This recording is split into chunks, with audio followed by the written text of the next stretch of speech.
Hello everyone, in this video I will show you how to fix Samsung A14 Bluetooth cutting issue. So before starting the video, don't forget to subscribe the channel and also press the bell icon.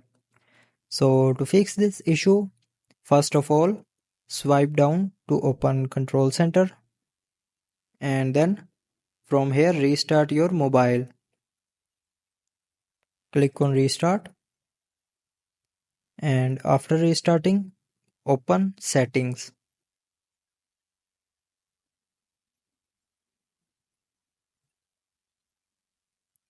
Now in settings, scroll down and from here open apps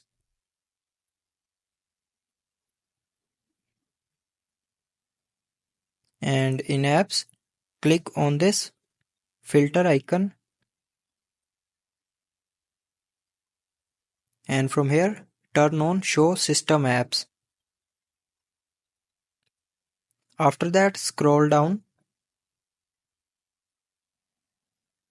and from here open Bluetooth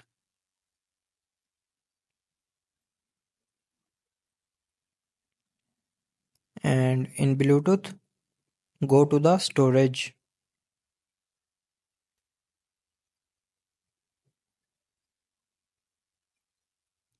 After opening the storage, clear the app data and cache memory of Bluetooth.